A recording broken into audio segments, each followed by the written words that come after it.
preparing my body to be filled with nothing but dumplings because of Chinese New Year's. It's me, Joe Tonello. Happy Chinese New Year. Depending on the dumplings, them dumplings can be freaking good. But we are my body right now is 80% coffee. I'm ready for it tomorrow to be 90% dumpling. We are the Get Bit About to Be Filled with Dumplings podcast. Much like WWE old guys, we do try to watch your language, but hey, words do fly, and we will be showing trailers that sometimes may be too intense for younger viewers.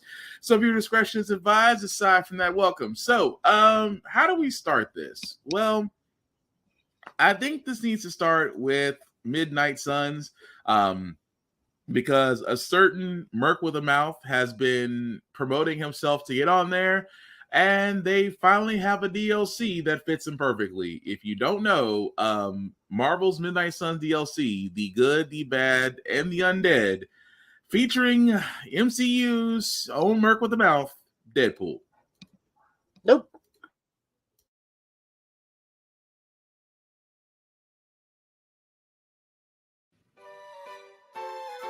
These vampires are getting out of control, and it's all Deadpool's fault. Don't be so harsh on him, Sarah. He's super brave, and super awesome, and super handsome.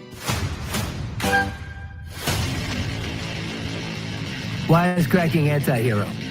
This is a robbery. Or... well, guess what, everybody? Whatever. I'm adaptable.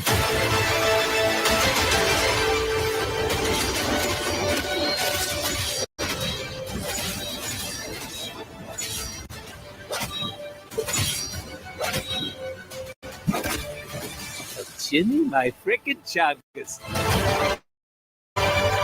Mortals! I'm not gonna call you guys a tunnel. Blah, blah, blah. Click. What?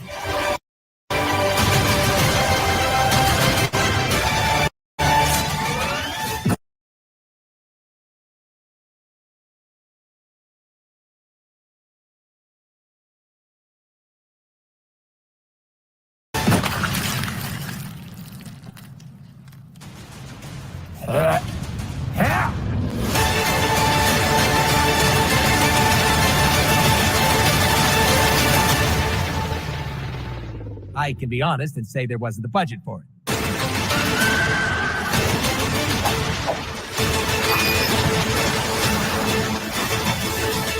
Look, Ma, I'm gonna be DLC.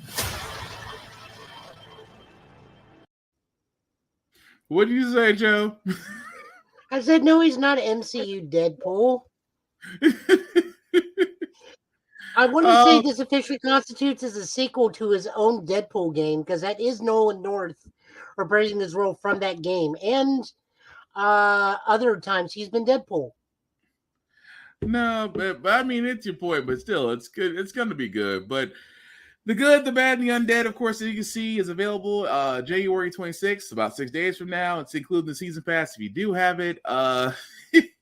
But it is exactly Deadpool as we know him and love him. I can't be mad about that.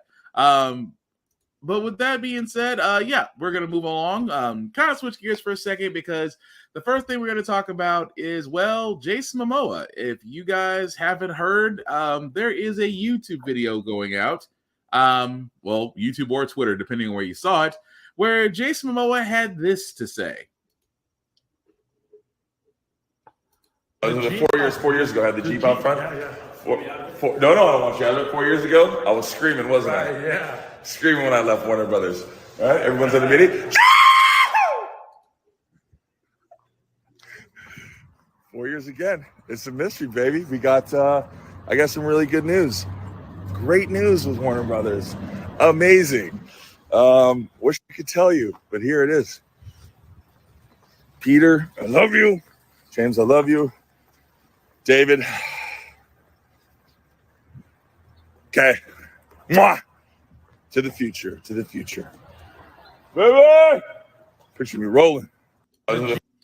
Okay, so can we just go ahead and say it? He's the only one left. I mean, that too. True too. But again, for all those who have been under a rock, Momoa has had a love for a certain DC character. We love him too. We initially thought when Momoa was going to be in the DC Studios, DC Universe, we thought he would be this person at first. We did not see him as Aquaman. Although not to knock him as Aquaman, he has been great as Aquaman. But there is a rumor, and again, we have to say rumor with a heavy R. Why? Because Momoa has sat there and said he would love to play Lobo. If you don't know who Lobo is, he is the space bounty hunter in DC that is kind of like Deadpool except extreme. And I do need. He's Space Macho Man. Just tell you what it is. I can't say Space Macho Man. It's like he's a cross. He's a hybrid. I'll give him that. He's not. He doesn't break the fourth wall though. He is just literally the main man. He's the last of the Sarkeesians. He's a terrible father both times. But do you really want Lobo to break the fourth wall? Do you really want? I mean, if he has a shotgun, I'm like, or with his buddy the Space Pope Dolphin. I think it would be a good idea, but no. Realistically, there is a strong chance now because of the way that he came out of that meeting that there is a possibility he may have gotten his wish. Like I said before, nothing has been confirmed. Although with the way he was hooting and hollering when he came out of his meeting with Gunn and Seraphim, he may have actually gotten his wish. Now, does that mean that we may no longer get any Aquaman movies after the Lost Kingdom? Probably not for a while, I would guess. Joe, what do you think? I just think he's super happy that he's the last person out of the Snyderverse to be standing. Well, true. Although Ray Fisher got a bad rap, but Ray Fisher's a 50-50 coin. Like, I feel for the man, but at the same time, he keeps drawing negative attention to himself on Twitter. But you can't be mad. He is spitting truth throughout every single thing, but I think he's going about it the wrong way. I don't know, because I mean, at first when he called out weed, nobody listened to him until that came out. Yes. So I mean, I get to a point, he keeps on wanting to point out stuff, but it's like, I mean, his Cyborg wasn't bad. It wasn't bad, but again, it's Cyborg. Once you move on from that. But that's been the crux with Cyborg. It's like Cyborg can be a great character to write on. It's just the fact that DC's problem, as we said multiple times, they don't get the right people to write characters. Right. They don't. And his story's already been told. But I still think I don't want them to, but the thing about it is I don't want them to rehash his old stories. I'm like, correct. You're exactly right. Give him something new. I won't be mad about that. But it's just, But back to Jason Momoa. Honestly, I hope he's Lobo. I think he'll do a great job. I think that definitely suits his personality better than Dude Bro Aquaman, which also fantastic. I'll never forget his original interview where someone asked him, like, so how are you doing with swim training? Bro, I'm Hawaiian. Right. That's like, but to see him as Lobo again, we hope this is the correct we hope this is the right turn. If so, Guns are, and like I said, I trust in Gunn. I know Joe's gonna give Gunn his fair shot. Oh yeah. It's just the fact that, like I said, if this is the pieces he's putting in place for the next round of DC Studios movies, again, I am all for it. But Gunn also went on record this week. I don't know if this was actually one of the articles we snagged, but Gunn actually did say that he is looking forward to working with the Guardians of the Galaxy crew on the other side. Which is leading a lot of people to be upset. And I'm like, guys, crew can mean anything under the sun, from film crew to sound crew. It could mean catering. Right. It doesn't necessarily mean actors. But if he wants to pull people over from the other thing, that's fine. Let's not forget, DC used Zack Snyder's Perry White is MCU Goliath. Yep. There have been actors that have done both sides already. Oh, my personal favorite. It's just like for a lot of former MCU stars, their contracts are up. Dave Bautista's contract is up. Chris Pratt, Dave's going over there. Yeah, we know Dave Bautista is heading over to DC in some form or format. But like Chris Pratt, for all I mean, his contract with MCU. Oh my God, I thought of the worst thing in the world he could be. What, Pratt or Batista? Batista. Who'd you have him as? Oh, let him be Martian Manhunter for no reason.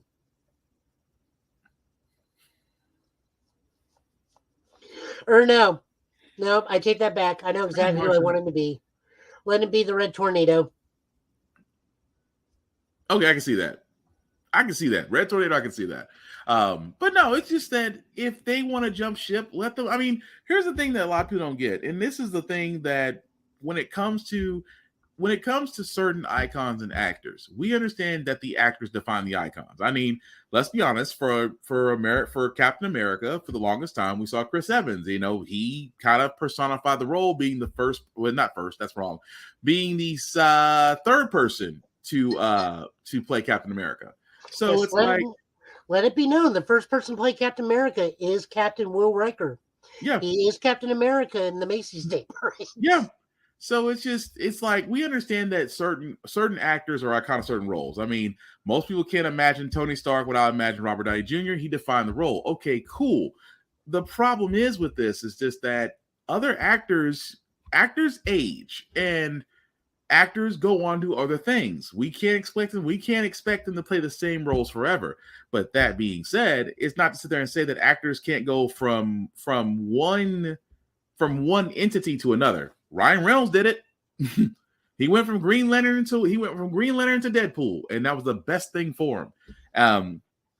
And others have at the opposite end of the spectrums where, yes, James Earl Jones will be Vader long after he's dead. Yeah, exactly. Because he sold the rights to his voice to Disney. Exactly. And let's be honest, it's like that. You can't imagine anybody else being Darth Vader. But that is probably one of the very few exceptions we'll find. One of the very few exceptions. Oh, I guarantee you, we're going to have a little blue hologram of Robert Downey Jr. at some point. Well, I mean, if they go with the Ironheart story, yes, because he's basically he's the AI for Riri, so that's about right. But you know, folks just get so strung out over that. I'm like, we do need to give other actors a shot. Other actors do deserve a shot. Lost, confused, Smash Brothers Melee players. They refuse to move on.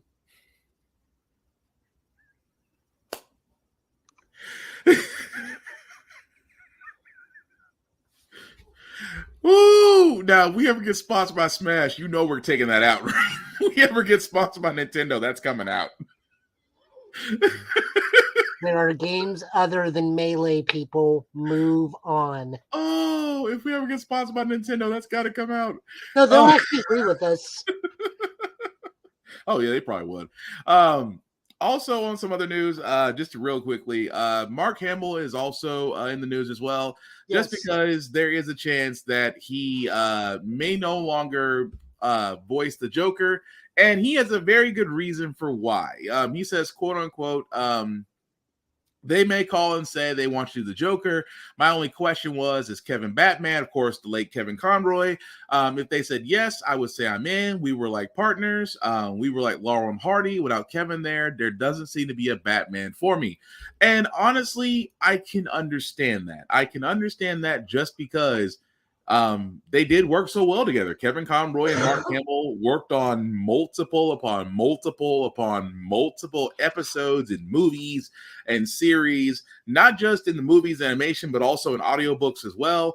They've done a lot of work together. So I can imagine that being more of a partnership, a brotherhood. And of course, with the passing of Kevin Conroy, I can understand how Mark Hamill may just not have it in him to do the Joker anymore. So, I mean, I get that. But your thoughts on that, Joe? No, it's completely understandable. I hold no malice over that whatsoever. Like, it's even illustrated in Dark Knight Returns or Dark Knight Rises, where there's no Batman, there's no Joker. Yeah. He just becomes immediately passive. And, you know, without Kevin Conroy's voice, it's very hard to imagine a Batman.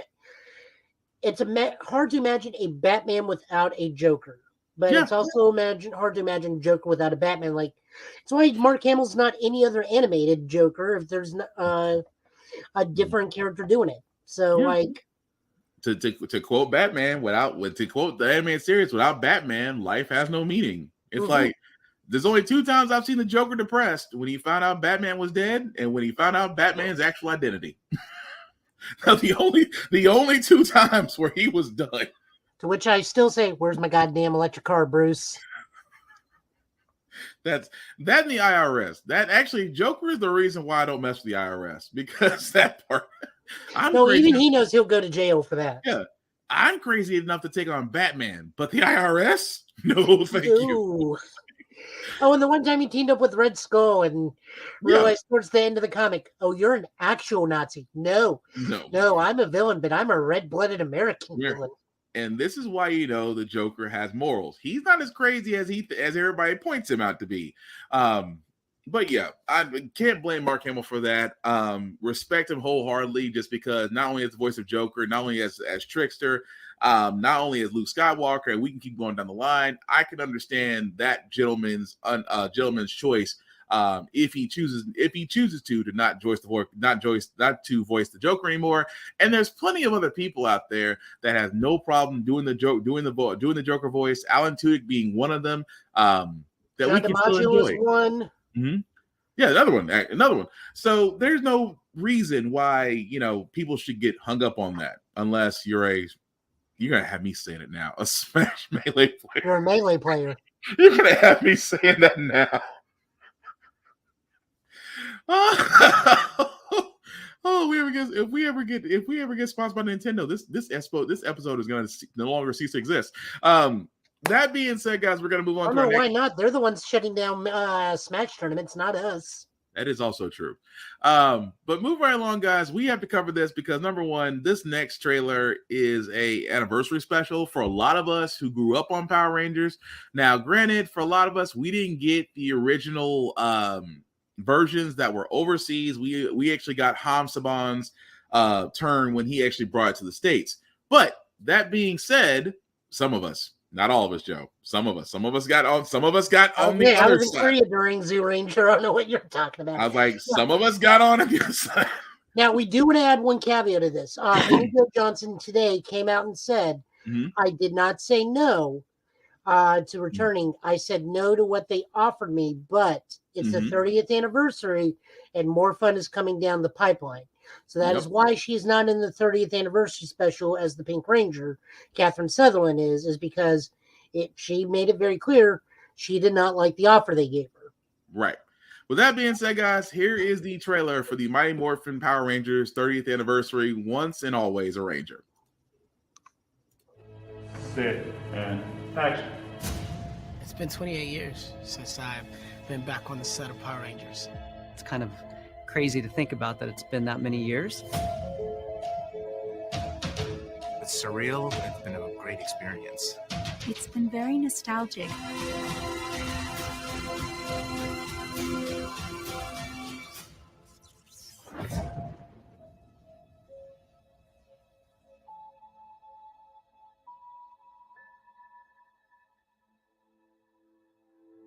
It's been really exciting to film a 30-year anniversary special. Let's be honest, the main reason we're here is to see these characters, these actors that we're familiar with from 30 years ago. I think the audience is going to be, first off, excited to see a bunch of us retro Rangers come back. Directing 2 actors who were Power Rangers 30 years ago, and actually from the other actors too, Steve and Kat, it was a really interesting process. Meeting fans, the one thing they always ask are they ever going to get the band back together? Just getting to work with Walter, obviously we have a long history together. Well, David and I had worked with him as Billy and Zach being Zach and Billy. It's funny how similar it is, but in a different way. David and Walter, Steven, and then Catherine. We've been working together a long time ago. So glad to see them. There were a couple of us that had never been on camera together before. Well, we were Mighty Morphin together, but separate cast. We've never actually worked together. This is our first time working together. Just coming back to the show in general it's just a joy. We're a family of Rangers, so to finally be on a set with them was really interesting. There's so many little Easter eggs. I just think it's going to give the fans everything they want. It's such a different take on what we've done before, but a lot of the same elements are there.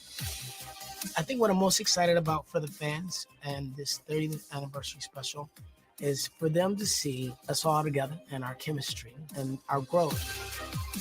I think this is the best way we could have celebrated 30 years.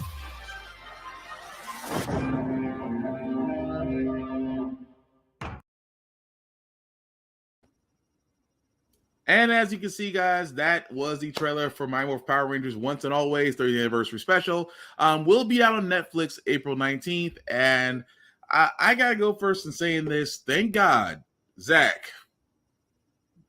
Thank God, sir. The hairline has been repaired. Because, my God, I'm not trying to make fun of Zach, but when you was on Mighty Morphin, that hairline was good. It was not done by a barber. It was done by a blind person. They fixed it in Space Cases. They did. They did. And I'm not complaining. His hairline is fine now, and I'm happy for that. I'm looking forward to it just because, again, I grew up on Power Rangers. It was my first introduction. Mighty Morphin was my first introduction to Power Rangers, and of course, there probably will be a lot of things going on there. I assume there will probably be a tribute to the late Jason David Frank, who unfortunately did pass earlier this year as well. He actually may be in this because shooting was done prior to his death. Okay, so there is a chance he may be in this. Yes. Okay. So we will probably see things of that nature. I forgot who voiced Alpha 5. I'm pretty sure David. We are getting a new lady to do the voice of Alpha. Okay. Or no, we are getting the lady to do Alpha, but we don't know what iteration of Alpha this is. Gotcha. They didn't say if David Fielding was going to be back as Zordon in this, did they? I think that was a Twitter thing. I think he may have put something on there. Okay. We will get some confirmation on that eventually later on. But I'm looking forward to it. Joe, anything else you want to add to it? Oh yeah, no, I'm looking forward to it. I can't wait to see how they interact with Trini's daughter. Mm-hmm. I have been on Ranger Board, seen some production stills. I can officially say Billy's flying car is back and looks pretty baller as an update. It's no longer Herbie the Love Bug. Like, it's a flying Volkswagen, but like it's a tricked out Billy Cranston bug. Is it bad that I forgot about the flying car? No, it's bad that you forgot Billy's 88th romance. True, but still, the flying car is still I forgot all about the flying car. Also, I want to know what his kids look like if they're half human, half Aquatarian. That's a fair point. Joe is referencing the comics if you're unsure. No, I'm referencing the fact how he was ceremoniously played off. Yeah, remember, he was an old man and went to Aquitar to be with his actual girlfriend in the end, one of the alien rangers. Oh, right. To the point where they didn't even have exactly right. on set. They got a look-alike and jumbled the screen and muted the voice. Oh, you're exactly right. Yeah. I didn't think about that for a second. That was on television. I guess they didn't want to cross that line. But no, if they want to cross that line, we need a Beetleborg team up. We'll never get that. I need to see Flabber in the command center. Yeah, we'll never get that. But or even better, tattooed teenage alien fighters at Beverly Hills. Oh, let's not talk about that. Oh, thanks, Joe. That's in my head now. Or Mystic Knights of Tirnanog. That was no. Mystic Knights of Tirnanog was good.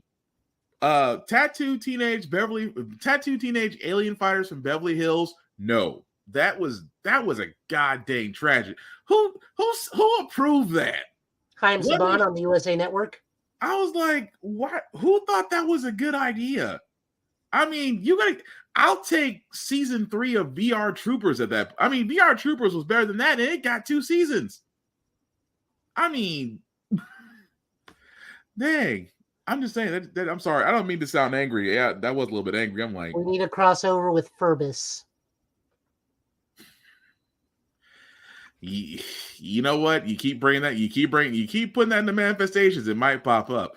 But speaking of things that might pop up, we did get a snapshot of Adam Warlock that has been circulating, and well, it's kind of getting mixed reviews. This picture right here, guys, is Adam Warlock in Guardians of the Galaxy Volume 3. And the more I look at this, the more I get Superman vibes. So James Gunn has gone on record saying this is him right out of the cocoon. Mm-hmm. He has no real concept of life or death or good or evil. He is just an ungodly, powerful Jesus child. I mean, they do got the kind of Jesus thing going.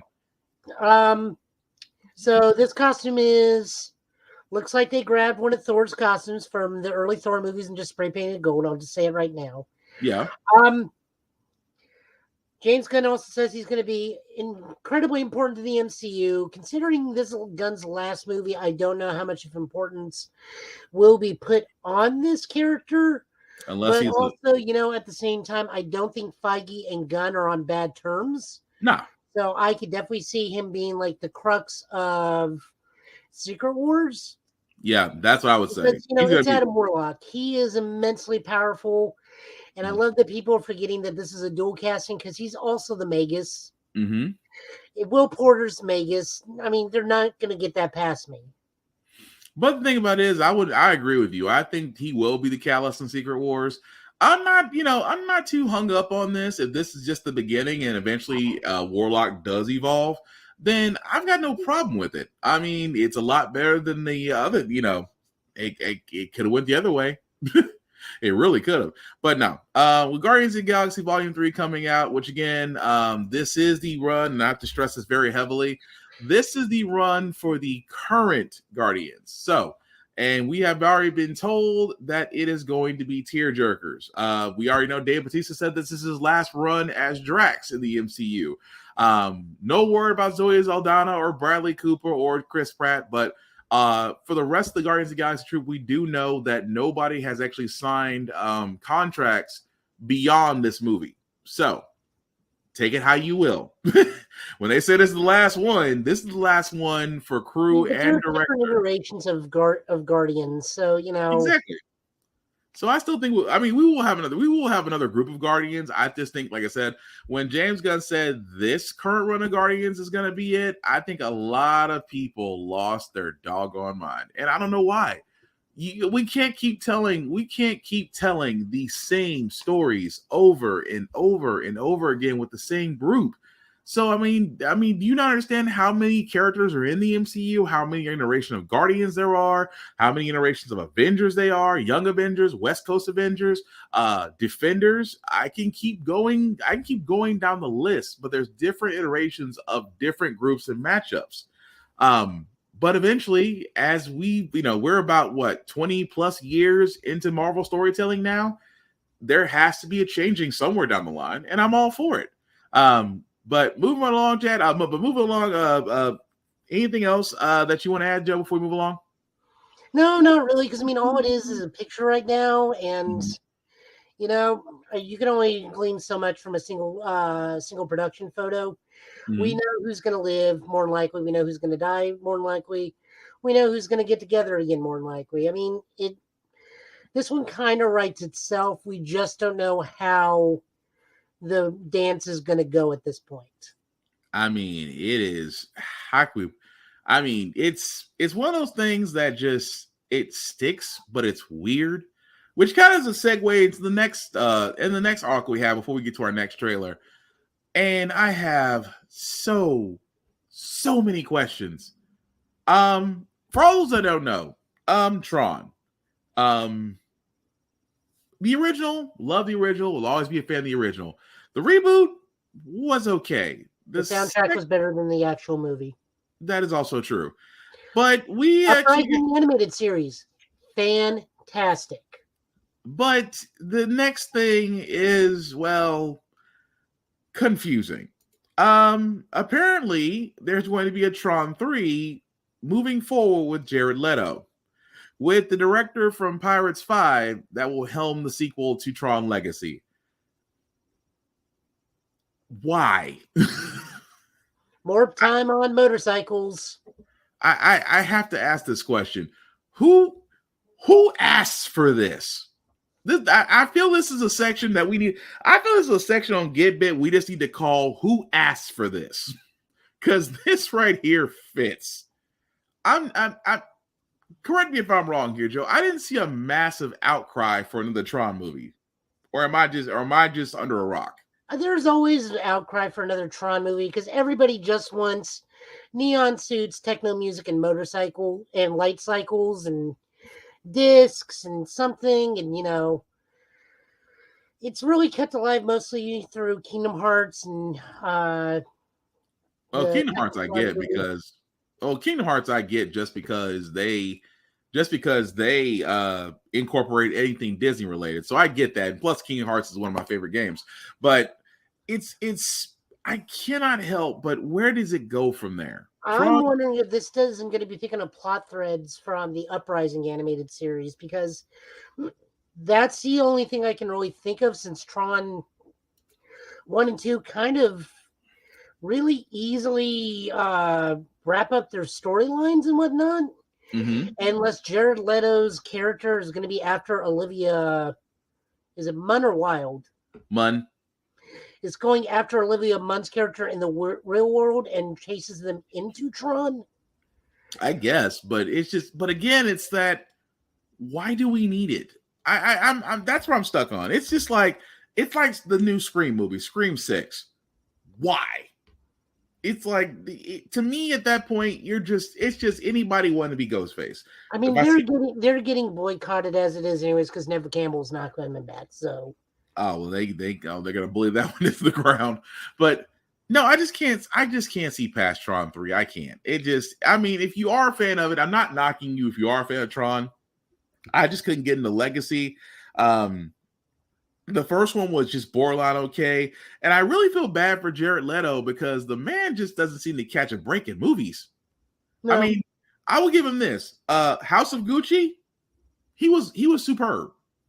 And I wasn't gonna watch House of Gucci if it wasn't for my girlfriend before my fiance at the time who wanted to go see the movie. I would have never known about that role. So it's like him actually playing a Gucci, and I mean, it was well done. The man can act, but it amazes me so that I'm like, is this the next role you want to take, especially post Morbius? And again, like I said, I want success for the guy the same way, not as high as I wanted for Brendan Fraser, who, by the way, won the award for The Whale, and is actually starting to get more roles in Hollywood. So I'm more than happy for that guy. And I can never listen to him on a good part on Dana Carvey and David Spade's podcast. Say what? So I just listened to Brendan Fraser on Dana Carvey and David Spade's podcast. Oh, cool. And also it was Brendan Fraser's very first podcast. Yeah. And also I can never pronounce his name. I don't want to destroy his name either, because the guy who played Short Round Indiana Jones, I can never pronounce his name. He also played in everything. Thank you. Also good role. Also getting roles well. Also will probably be somewhere in the MCU after being asked by Kevin Feige. But we know he's in Loki, but we don't know who he's going to be in Loki season 2. I hope it's who I think it is. I'm kind of keeping it to the chest right now.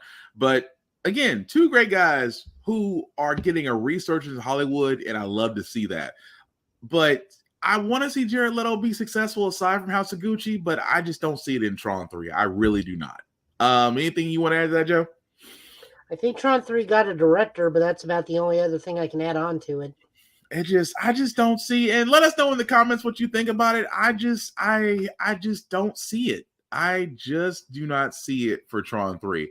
But speaking of things that we're looking forward to, Joe, I think you had an update for your One Piece Odyssey run, didn't you? Oh yeah, I'm in Enos Lobby. This has been fun. Robin's back in the group. Mm-hmm. I'm fighting against CP9. I just defeated the giraffe man that likes to use swords. Yep. Going through some stuff. Keep getting tired of falling asleep on the stream. So that's why some streams are 5 to 6 hours long, because 2 of those hours I'm out cold. Works hard. Works hard, and I've been sick. You haven't been getting comments and they try to wake you up, did they? Oh no, I have one viewer, and half the time I think it's you, with it being turned on in the background. I thought about one time. I said I would go back and watch. It's like, how do I get him to wake up though? Because he's not going to see. You know what? I'm sorry. Keep going. No. So far it's been really good. This has been a great way to relearn the story because of alternate storytelling. Mm-hmm.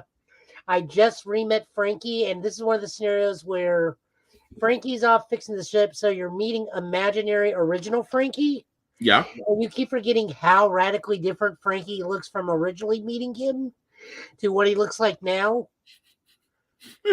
Because he's just a dude in a Speedo with Popeye arms and a Hawaiian shirt. Now he's like about 85% cyborg now. Yes. You're like, oh, right. He looked like this originally.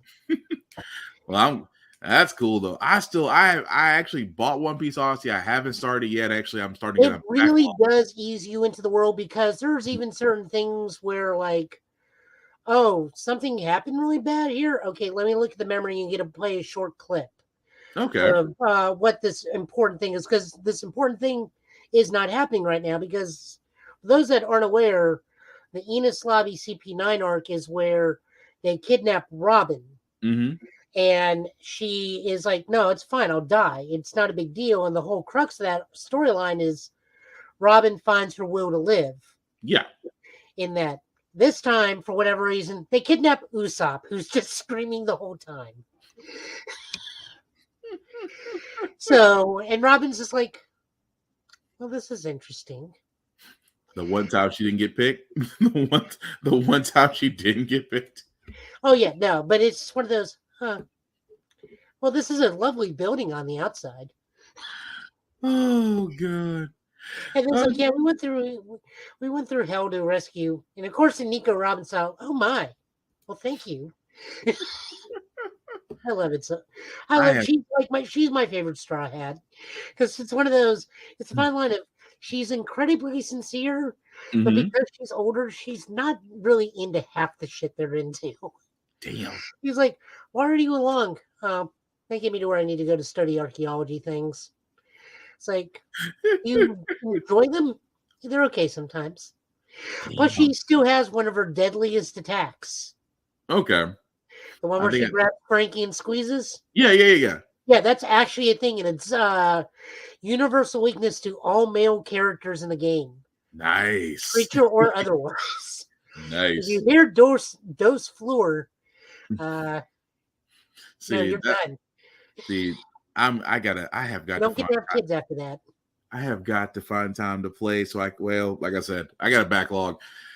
Woo! But thank you for that, Joe. Also, other games we want to talk about. Show, because this game I talked about, Joe has talked about it. Actually, now it went from being a concept to we didn't know if it was going to be a game. It was just announced yesterday that it has a 2024 summer release date. If you have been following this, I'm just as excited for next year for multiple reasons. But for this one alone, Black Myth Wukong will be released in summer of 2024. And here's a trailer for it, which, again, stick with it. It's funny. To which I can only say, yes, I am Son Goku.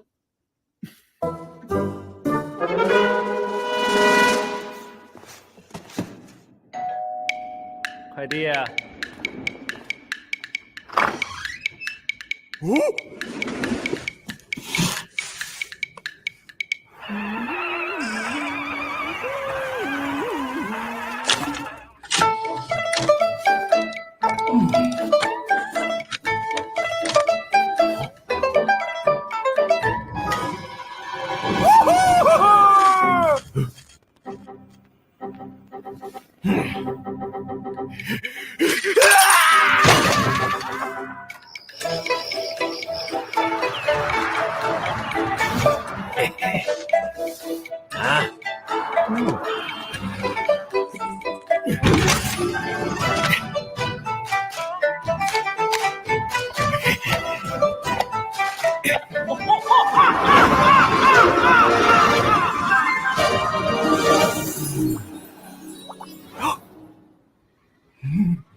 我心这么大，哎，地方不错，怎么？再回去！哎，中马了，你还乱跑什么？上去打他呀！没跑，别成这样了！快！哎呦，完了，我中卡了！别急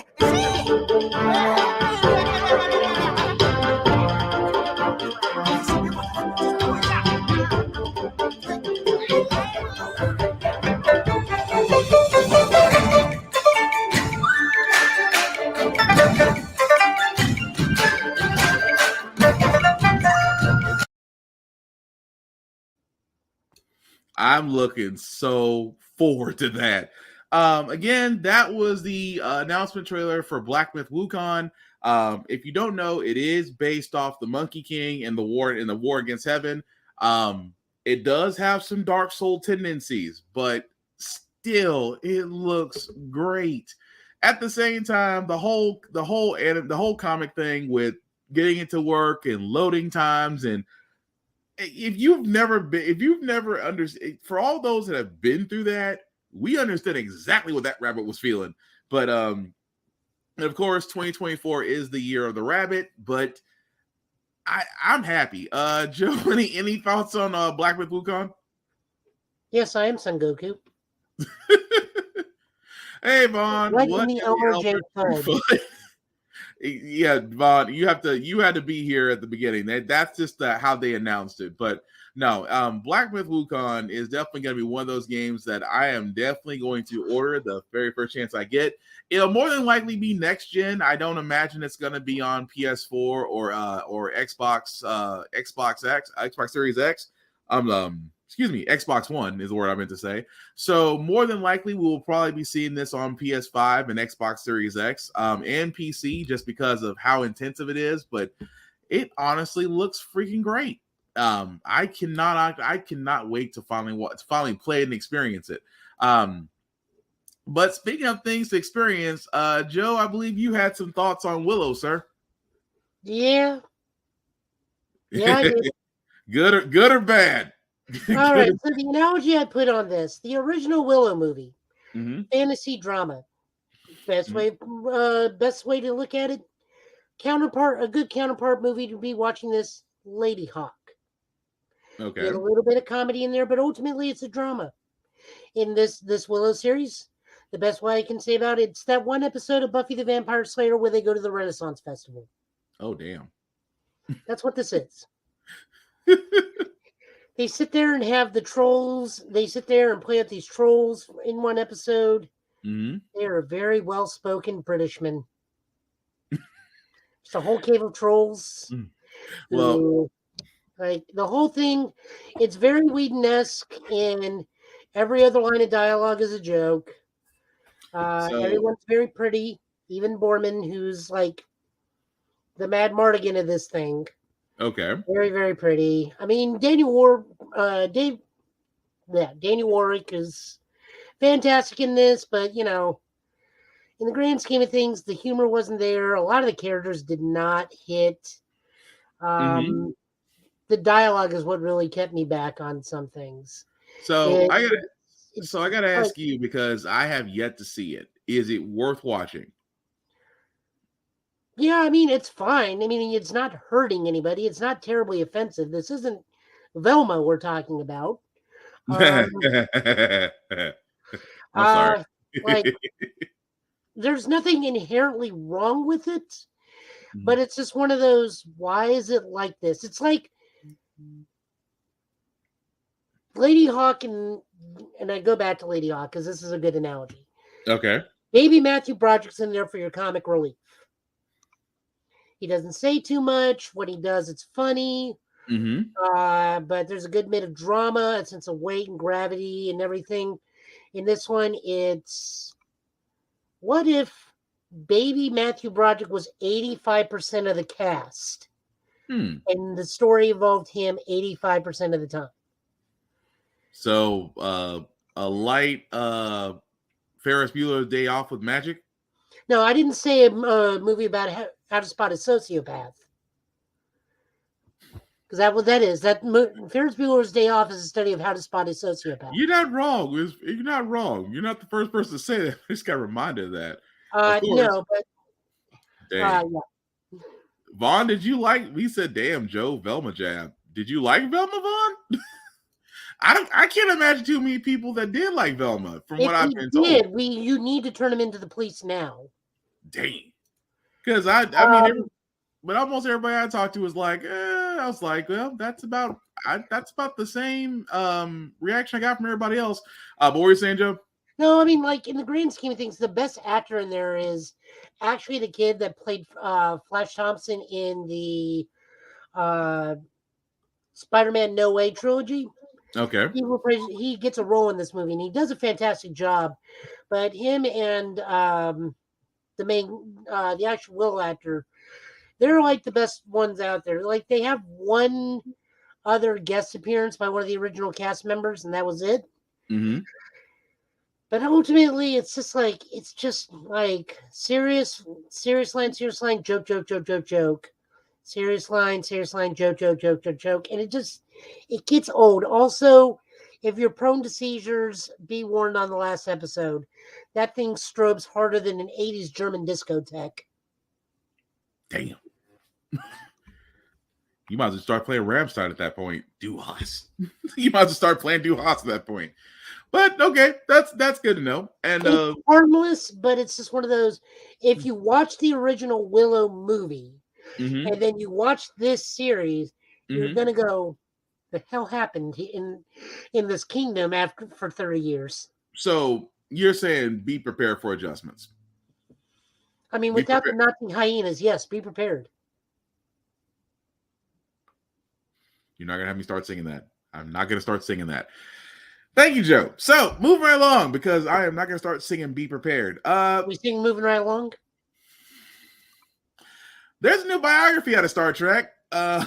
You're not gonna get me to sing it, Joe. There's a new biography coming out of Star Trek. The autobiography of Benjamin Sisko, the life of Starfleet's legendary captain and emissary, edited by Derek Tyler Attico.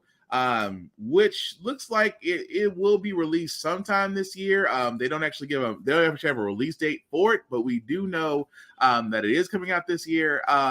Me and Joe have both sat there and said this when it comes to Starfleet captains. Sisko is that dude. Sisko will always be that dude.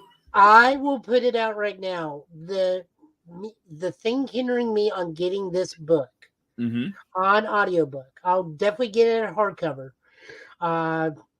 will be if Avery Brooks comes to read it. The issue with that is Avery Brooks is not on the best terms with Star Trek. Right. So I'm going to hope they drive up to him with a Decepticon Constructicon dump truck worth of money, say, please read this book. Take me to jail, lock me up, don't be a menace. I did like Velma. Okay, first off, you're not supposed to be a menace in South Central while drinking your OJ. It was very clear in the title. Oh well, there was bound to be one person that would like Velma. I just couldn't get into it, but to each his own. The rumors are true and how they actually introduced Scooby. We hope that's not the case. We hope, but no. Avery Brooks, as Joe said, Avery Brooks, and Gene Roddenberry's company are not on the best speaking terms. Would I like to see him come back in some capacity? I would love to see him come back on the final season of Picard, just to say in passing. I would love to see that. I mean, we're already getting a lot of the old crew for his final season, so why not get a Janeway appearance or a Sisko appearance? Janeway is actually doing the actual actor is doing like big time work in Prodigy, because if you're watching Prodigy, it's really a continuation of Voyager. It's her baby. It's Jane. Prodigy is basically Janeway's story. I will not argue that. But I would love to see, because Jean-Luc Picard is getting up there. We know eventually he is going to retire from acting if he hasn't already got that in his plans as it is. But just for nostalgia's sake, just to see that, I think would be pretty cool. But again, like I said, a lot of in this audiobook, when it comes out to audio, it's going to really depend on if Avery Brooks does this or not. Like, the only other acceptable person I would have read this book would be Jake, and making the book read from like Jake telling you Cisco's life story. True. But we have to see as more information will come out, of course, this year. Now, we do have a couple more trailers. I want to start with this one because this is a Disney Plus. It's a Disney Plus one called American Born Chinese. Now, I barely glanced at this trailer. Joe has not seen this trailer, so this is gonna be just a cold open for both of us. As from what I've been told, this is based on a book about, well, let's just watch the trailer and find out.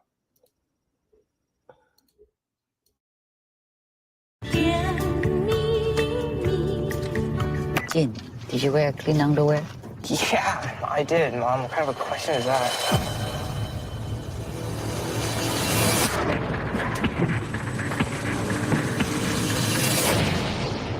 The American Born Chinese is a show based on Jin Yang's graphic novel that explores culture and identity through the lens of adolescence. We're twins.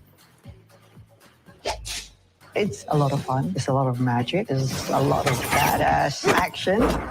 The show wants to be what we are, which is our own version of American. Dude, welcome to rockstar status. This is pretty cool. And we're adding a lot of characters that you would recognize if you watch Chinese movies. And we've put together this pretty crazy dream team of creatives, both behind and in front of the camera. Whoa!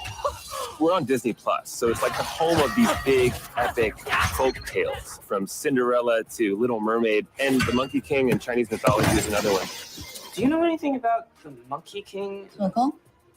Everybody knows him. We have the chance here to expand from the family to the superhero-ness of the Monkey King. With 8 episodes and a main character like Jin Wang, Please don't say anything to make him mad. their highs are your highs, and their lows are your lows. The heart of the show is this friendship. Come on, throw me one.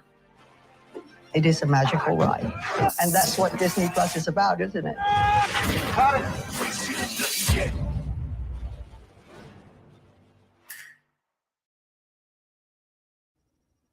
You know what?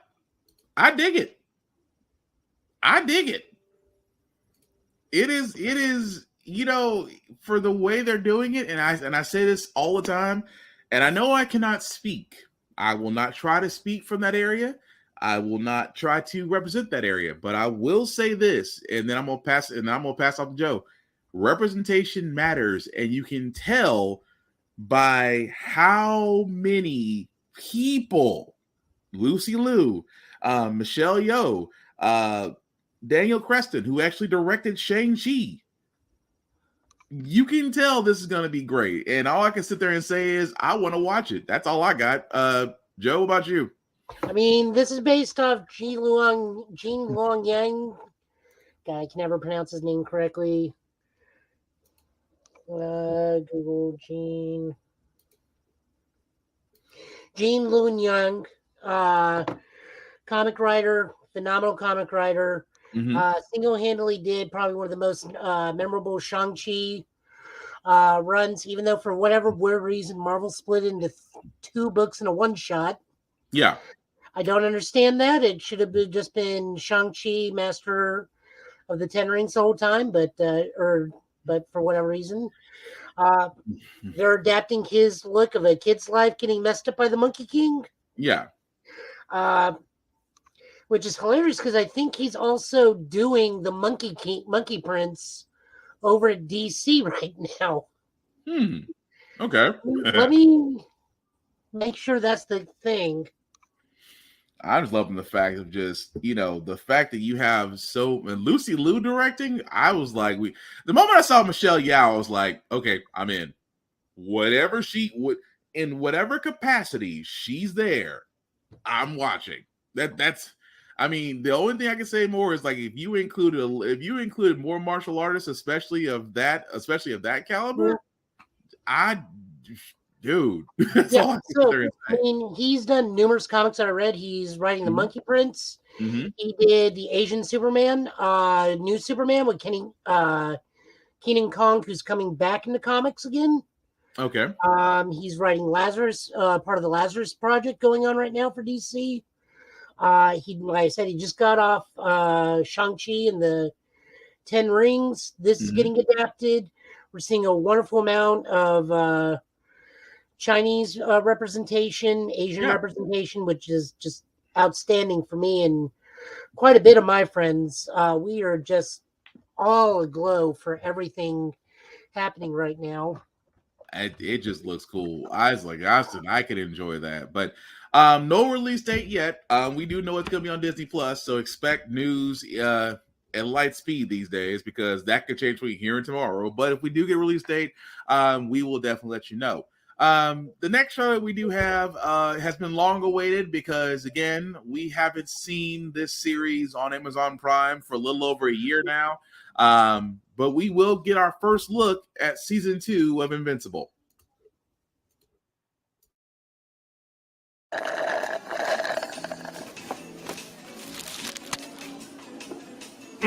Pretty good. Look at that. Not bad, Mark. You're not just invincible. You're also like Earth's best food cooking man. Pretty impressive. What?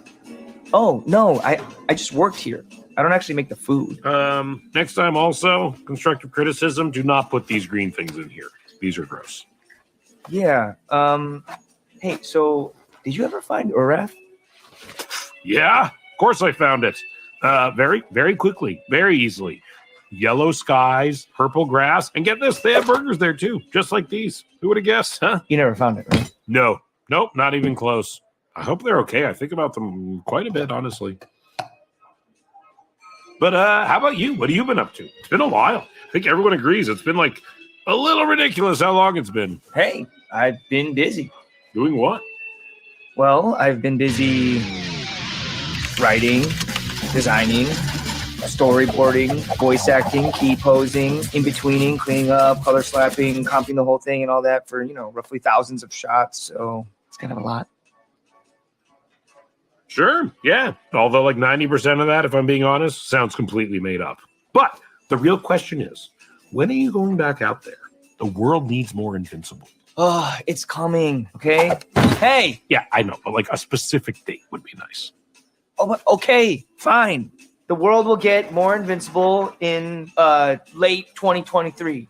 All right, okay, I'll take it.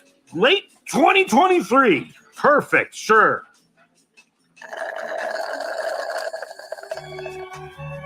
So 2023, is that like one of your years?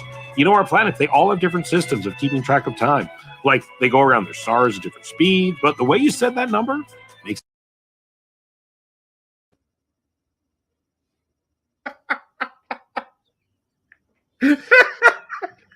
You know what? Seth Rogen is us. He's us. He's me because he doesn't like pickle on his burger. Oh, I hate pickles on burgers too. But, brilliant. Freaking brilliant. I also like that they add the plausible deniability to, on the thing. Late 2023, more or less. Less. But if you haven't been under a rock, Invincible was a breakout hit. It actually did follow Amazon The Boys on Amazon Prime. Was great for Stephen Yao actually playing Mark. Dang it, what's his name? That played Omni-Man. I cannot think of his name, and I should know it as many times as we keep on hoping. We keep on calling him J. Jonah Jameson, and I cannot. Okay, Simmons? Thank you. Playing Omni-Man. That's sad. I should know that as many times I keep calling him J. Jonah Jameson. But no, if you haven't seen Invincible, you really should. It is not for kids. Not for kids. No. I have to stress that very heavily because people try to come at me for The Boys. I never said The Boys was a kid's show. It literally tells you it's not a kid's show. It tells you at the very beginning, not for kids. You still watch it at that point, it's on you. But no, for the adults, Invincible is great. I'm hoping in 2023. Again, they didn't say when we're going to get it. It could be summer, it could be fall. Let's just be honest, we don't know. But we do know it's coming, more or less. But shout out to Seth Rogen for just providing that comic relief and just giving us that information. But Joe, anything that we're expecting from season 2 Invincible, or we're just hoping for a day at this point, more or less? Like, what are we in store for? I mean, it can go multiple ways. No, I think the next storyline is his home planet invades, and it's that one dude who's stronger than his dad. Yeah, that's the lead. What's his name? It'll come to me later. He's the leader. He's basically the leader of the people. That's the strongest virtue. That's the strongest of his race. Yeah. He's supposed to be the strongest of the race, and Omni-Man can't beat him. Yeah. I cannot think of his name to save my life right now. And I think Adam Eves finally gets with Mark. Yeah. Yeah. That will they or won't they finally gets answered. But no. We're looking forward to that in 2023. But again, you gotta love when you don't have an answer, but you give an answer, but you don't really commit to the answer, but you give us something. So that counts. But the next show I got, guys, before we get into some comic book news, before we actually do our comic book pools, because a lot has happened in the comic book world, did want to cover this because this actually did get released, and it does kind of make some people sad. Cobra Kai did announce season 6, but season 6 is the final season for this show. But here's the trailer for Cobra Kai.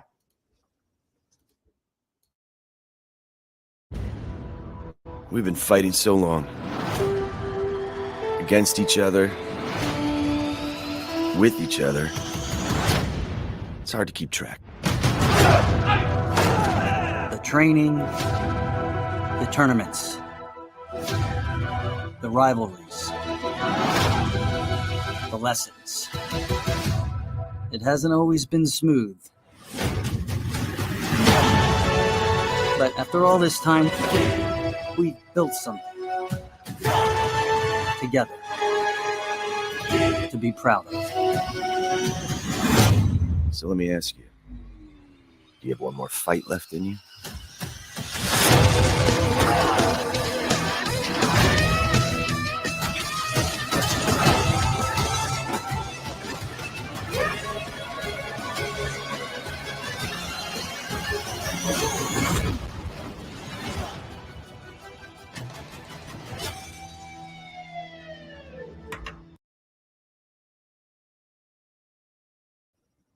All right, and that was the trailer for Cobra Kai. Of course, no date as of yet, guys. They said coming soon.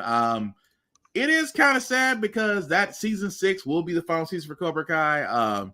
Who knew from a start on YouTube and that, from YouTube to Netflix that it got this far, but not really. I mean, the thing about it is, it started out as a web series and then just exploded to the monster that it is now.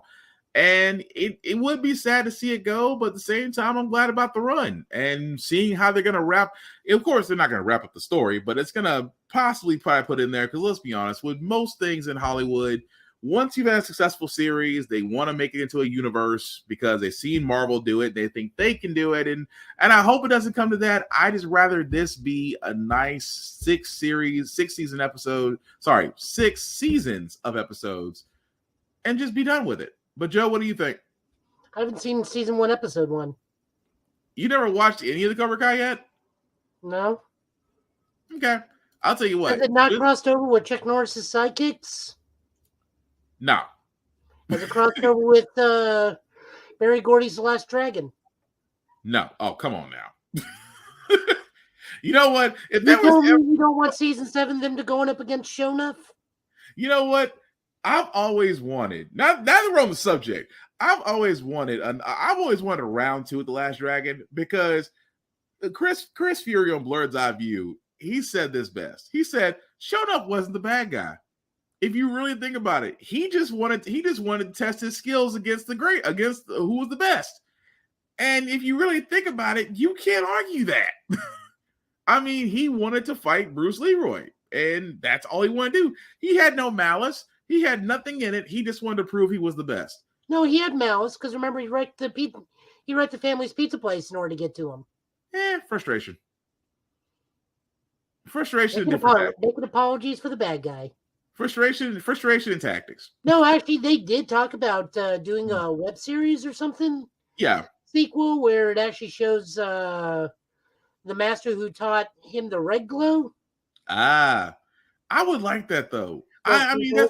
I'm gonna say this, and I don't mean any like derogatory thing. Mhm. Fairy Gore's Last Dragon is all about how Black Goku gets Ultra Instinct. I thought you were gonna say Kato can. I was gonna say I can see that actually if you think about it. Well, if you think about what the glow really is, it's able to move the body without thinking. Yeah, That's Ultra Instinct. it is. You're right. It is It's, Ultra Instinct. It's how It is Ultra it's how Instinct, Black but- Goku goes and gets Ultra Instinct and fights that version of Jiren. But isn't that kind of messed up though that he didn't really get angelic training? he didn't really train with the angels. He just Angelique. So he got angelic training. that it could. But no, I would love to see the show enough side of it. But you know, that is kind of wishful thinking because I think it can be done, especially now. You can still do modern storytelling. You can still do show enough as a young disciple. You can see him, you know, go hold up. You know what would be cool? I would love to see who they would get for his senpai. I would love to see that. Who would be shown up that it can cross over with? Oh, the not quite Karate Kid with Jackie Chan and Jaden Smith. Oh God, I never. You know the funny part is I watched 5 minutes of that and I cut it off. Really wasn't that bad. I couldn't bring myself to watch it. I'm like, it's that Karate Kid is for a new generation versus us where we had the originals, and it's like I just couldn't bring myself to finish it. I love the new one. The new one was fantastic. You're better than me. I couldn't. You didn't get far enough. Like once Jackie Chan like really gets into the movie, it takes off real well. I might give another shot, but no, Show Enough actually, if they did do Show Enough story, I would watch it. I really would. But no, but going back to Cobra Kai, of course, that does come out coming soon. If it falls within the usual releases, I think the last Cobra Kai released around September, October, I believe. So if it stays true to that, then that's probably where we're gonna finally see the final season. But anyway, comic book news. Before we get to our comic book pools, just because so much has happened, we do need to start with this one first. Keep in mind the new animated universe continuity Batman is Jensen Ackles. Yeah. So if he's not doing the voice work, it's not in continuity. Right. But again, it is an Elseworld story. I just wish it stayed in comics. But hey, I'll let you guys be the judge. This is Batman the Doom that came to Gotham.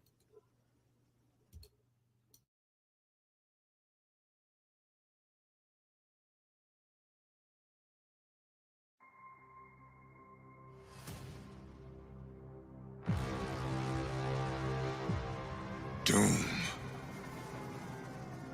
The great doom is coming. The sins of the Father are heaped upon the Son.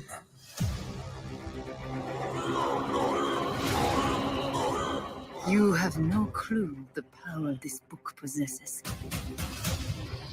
I know those who seek it mean to do the city harm. Before it can be truly saved, Gotham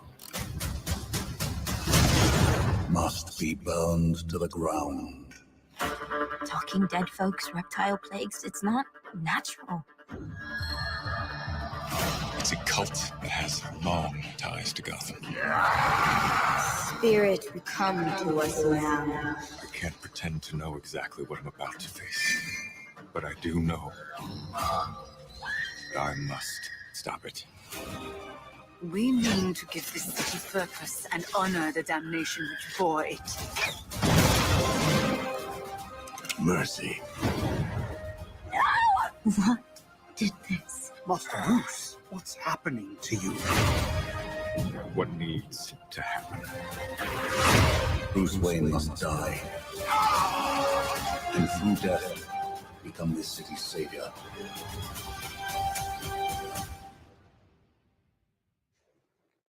Hello, Bruce. Can't be.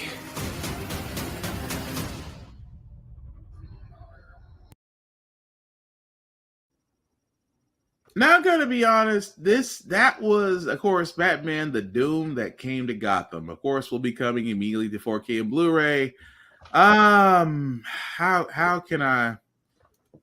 There may be somebody that enjoys that. There may be someone. I don't know who. Just because it's one of those stories, and I say this all the time. Not everything.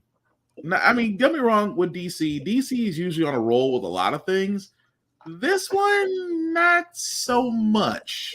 Really, I mean, it doesn't. I mean, like I said, great Elseworld story. It really was. Do I see it as an animated movie? I didn't think it would be, but to me, it's a miss. What do you think, Joe? It's a Batman movie, so more than likely, I'm not getting it.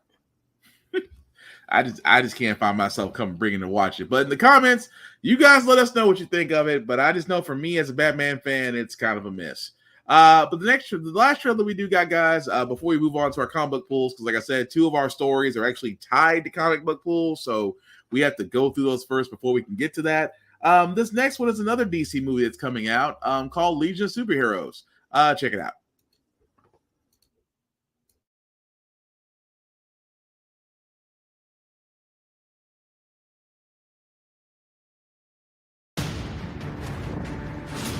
Legion Academy. If you wanted, you could train here. Think of them as the future's Justice League. It is so great to meet you. I'm Mon-El. This is the rest of the Academy trainees. We are the front lines, administering justice and preventing war. Your cousin is a problem. She's failed to control her powers. Brainiac? I am not going to let you hurt anyone else. With her abilities, that makes her a threat. I don't like what you're implying. We still have no idea where the rest of the Legion is. I've seen the Dark Circle. Come on, we don't have very much time. It's up to us. So let's go be heroes.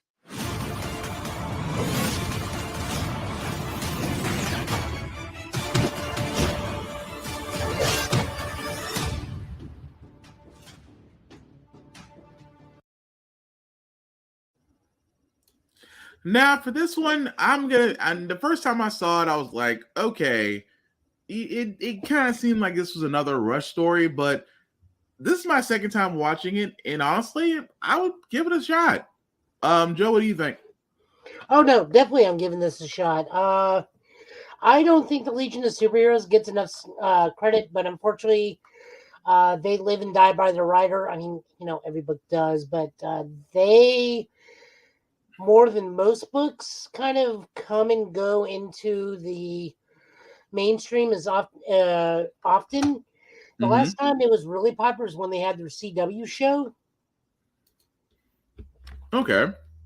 That lasted 2 seasons. Very well done. Then the most recent time in the comic books was unfortunately done by Brian Michael Bendis, where he kind of shunted everybody off into wherever verse, and it was up to Naomi and the newly created by himself Gold Lantern to solve everything. It was an event. No one knew what was going on. No one knew that the event was going. And it was written by Brian Michael Bendis. So the majority of the DC community just wrote it off. Okay. I mean, I'm sorry, go ahead. I was going to say, this is a fairly common thing that happens too for Legion of Superheroes. If you remember, this is how Supergirl ended in Justice League Unlimited, where she stayed behind with Legion of Superheroes in Justice League Unlimited. Yeah. But yeah, it is definitely worth it. Also, before we get to our comic book pulls, Last of Us, really quickly, first episode impressions. I thought it was very well done for a video game adaptation. Usually video game adaptations do not do well. We have seen history of that. But HBO Max may actually have this right. For the first episode, they actually gave a little bit more backstory to the beginning, which again, I don't mind. I think it was very well done.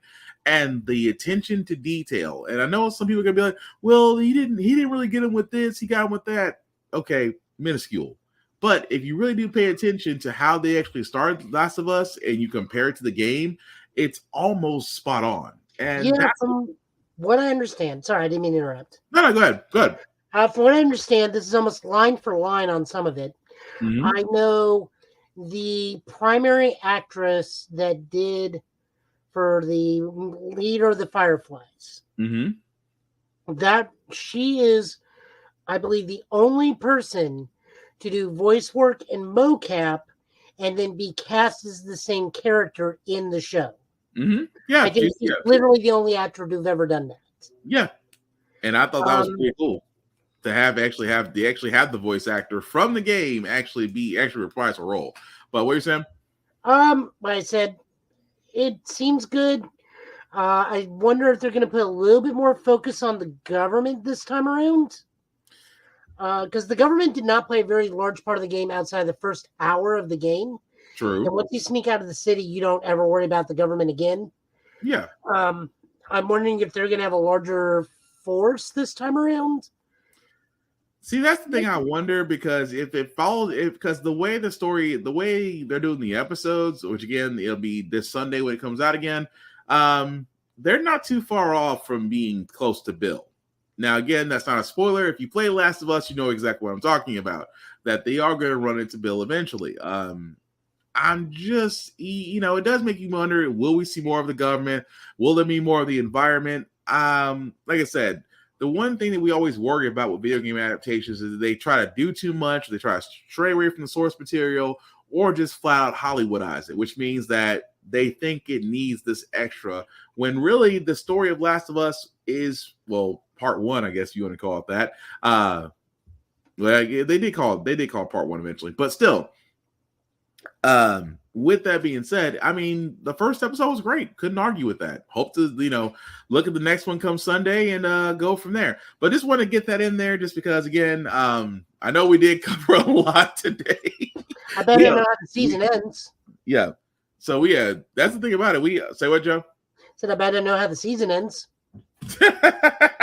No, seriously, I bet I know exactly when the season ends. Oh, you think they're gonna? What's your guess? Where Joel gets the iron rod through the side of his stomach. Ooh, so right around the end of spring? Yep. That'll be where the end of season 1 ends. Right as winter sets in? That wouldn't be a bad idea. At that point, Ellie, that would be season 2, you can have Ellie go forward, and like 3 or 4 episodes into season 2, you have Joel come back into the story. I'm not against that. I'm not against that at all. I actually like that idea. Banned somewhere because I got it right.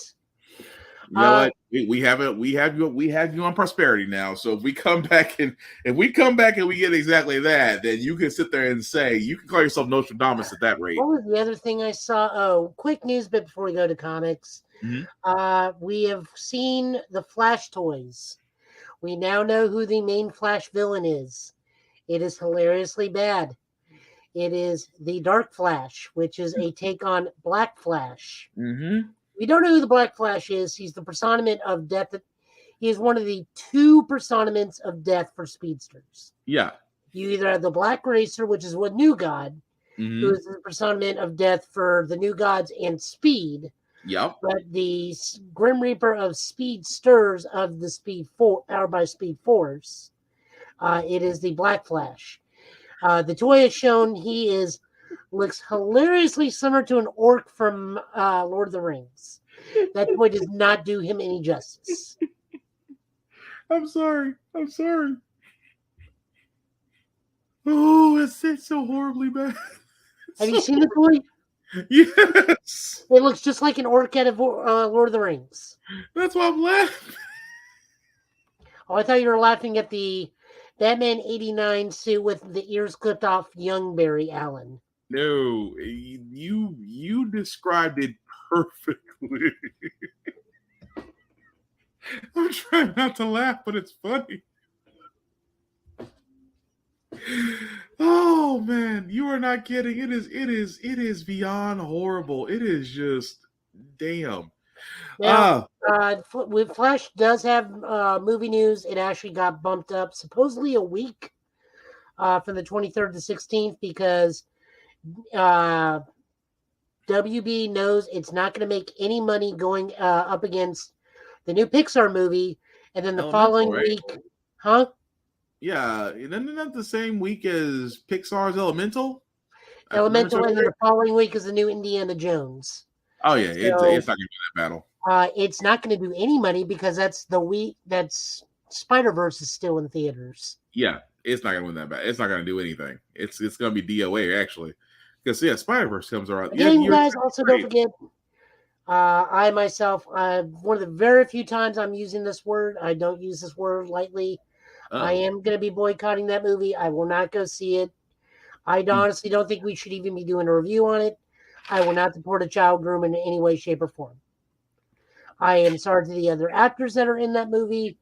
I know Michael Keaton will probably turn into a wonderful performance as Batman.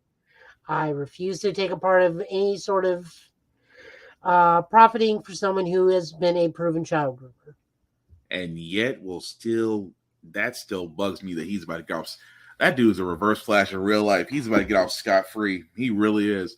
But no, I can respect that decision. I still may want to see it. But because again, Joe is my co-pilot on the show.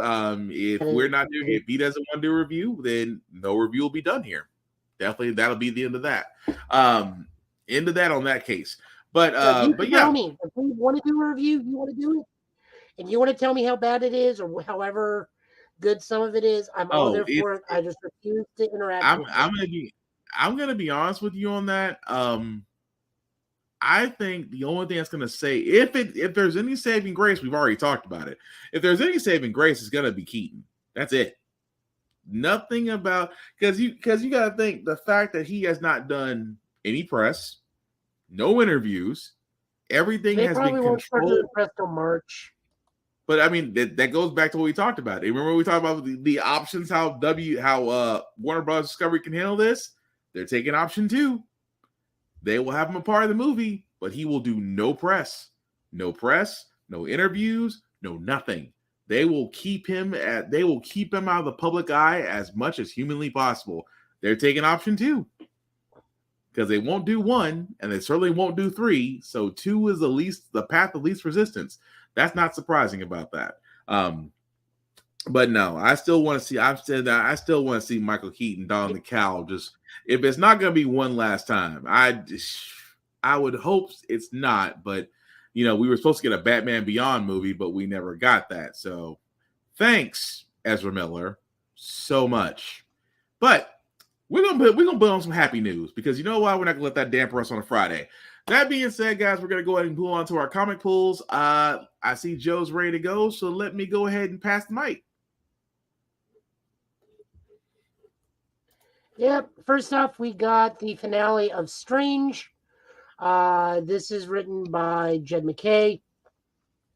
Art by Marcelo Ferreira and inker by Robert Doji. This is a super fun issue. We get to see husband and wife team up against this is my favorite thing about the Spectre. God, poor Bob. Bob cannot catch a break. So the Agent Zero, whatever his name is, gets the corpse of the Spectre and fills it not with just 1,000,000 ghosts that he says, but he fills the revenant of the Spectre with 1,000,000 crazed ghosts. As if it's like, didn't mean I just feel bad for Bob. He just never. I just feel bad for Bob. That man does not catch a break at all. No, I mean, he does not. I feel so bad for that man. So Clea and Steven do the forbidden thing. They kiss, meaning they touch. So death and life magic fuse together and make. Well, they just kind of do the fusion dance in the grand scheme of things. Is it not to cut you off? But is it kind of weird that the first time you see the combination, it reminds you of what if the Watcher was Sorcerer Supreme? Yeah, pretty much. Actually, it kind of reminds me of Eternity. Mm-hmm. Oh, I saw it. Yeah, I can see that too. Yeah, so they fuse into a big old being and easily defeat the Spectre and get rid of the new guy. And then they unfuse, and the defeating of the Spectre, Death goes, yeah, I really wanted those 100,000,000 ghosts. So, Steven, You and I are good. You get your life back. Congrats. Everything's fine. Which kind of leads into the next one, that the next arc of the Strange will basically be, and it was put so well done by Polygon. They said Doctor Strange's next epic role was magical wife guy. Yeah, because Clea, I believe, is still Sorcerer Supreme technically, because I think Steven has to earn that back from her, or it has to be awarded to him by the Vishanti. So Steven is not Sorcerer Supreme. Steven's just like, well, I'm the husband of the Sorcerer Supreme. But also, Jed McKay has done a fantastic job with this book. I love it to death. I can't wait for Bats to see his dad come back. Wong's going to be elated. The new book looks fun. Yeah. I'm really excited for it. I dug this book. It was a ton of fun. You got to see a lot of 90s characters come back as zombies to get beaten. So I dug it. Oh yeah, it was very well done. I just like It was the only way anyone was ever going to appreciate Thunderstrike. Well, that's not my fault. It was Thunderstrike. Next up, we got Immortal X-Men, number 10. This is written by Kieran Gillen, art by Lucas Rennick, and colors by David Crowell. This is the immediate fallout from there, where Sinister does, in fact, get to assassinate the majority of the Quiet Council by setting off a psi bomb, killing the majority of the psychics, and then killing Hope and Exodus. So this is the repercussions of that. Hope is resurrected a little jankily. She's all there. She's good. Nothing's missing, but it's a little janky because it's not a true psychic they got to help resurrect her. But after all that, everyone is hunting Sinister down as much as possible. And this is the lead into Sins of Sinister. Yeah. Because we get a big reveal at the end of the book of suddenly someone's also become a Sinister clone, but we don't know how or why. But that was very well done. All I can say at that point, I said, Sinister, well played. Just well freaking played. I won't go too much more into it other than that. Like I said, this is going into the new book, so I don't want to spoil too much of it. Next up, my favorite for Dark Web X-Men 3. This is written by Jerry Duggan, art by Rod Reese and Phil Noto, meaning Joe is automatically going to buy this book no matter what. This is the big showdown between Maddie and Jean, and Maddie throws everything she has at Jean, and Jean fights back until Jean just says, okay, I surrender. And then this confuses Maddie, and Jean just like points out the bars like, you just want the memories of your child. That's not something that's out of the question. It has never been out of the question. You just should have come to me and have asked directly. But in reality, but Jean could have destroyed her. I mean, oh yeah, no, Jean could. Because you're forgetting, this is not just Jean Grey. This is Jean Grey with the all new, all different X-Men from when she was a teenager. Yeah, with the power boost and everything she's gone through in Jean's standard life. So this is like top dog alpha Jean. That was what it's like. So, Jean does make it very clear to Madeline, hey, I'll give you the memories, just understand you're not going to get like the experience. But Maddie's all down for it because I just wanted time with my child. Yeah. And you got time with my child, so I want to have those memories. I know they aren't mine, but I wanted to be able to remember my time with my child. Right. Or a time with my child, which is very important. And again, Madeline is a much more sympathetic villain in this than Ben is. Yeah. Ben is also sympathetic because like his mind's unraveling. Maddie wants something that no mother should ever have taken away from her. That is true. It's just, I mean, that was the one thing that's where she felt you could tell that there was a kind of a kindred there. Like, you know, I I was Rod at the time, so were you. So she did kind of feel bad at that point. Yes. But still, it was that whole idea. Just I could have just. Yeah. It's like you could have just ended it, but no. The other part of this book, and I love this, is that I love that Cyclops comes running into the giant throne room with all the puppies on the leashes. That was fantastic. The other good thing is this also gives us closure for Alex. Yeah. Alex says, I'm going to stay behind. I'm going to help Maddie. Maddie still is a little bit taken aback by this, but is also mildly endeared that Alex is like really does want to be with her. Mm-hmm. And then Alex says, like, well, I'm going to be an X-Men, but I'm going to do it on my time. I'm going to do it my way. I want to be here with her. And everyone's chill with it. I mean, I thought this was just a wonderful book. Oh, yeah, it was nice. It was a great way to end this. Peter and Ben are not going to end as easily as the other way, but, Oh, no. Ben and Peter have a whole different beef, and Peter's, for once, has absolutely nothing to do with it. Mm-hmm. Maddie, like I said before, had something taken away from her no mother ever should. So, true. But Ben is basically not going to be done until he consumes Peter, literally. Yeah. Mm-hmm. So wonderful book, artwork I love to death. But again, it's Rod Reese and Phil Noto. Everyone should know by now. I'm a Phil Noto fan. I always will be. I like how this ended.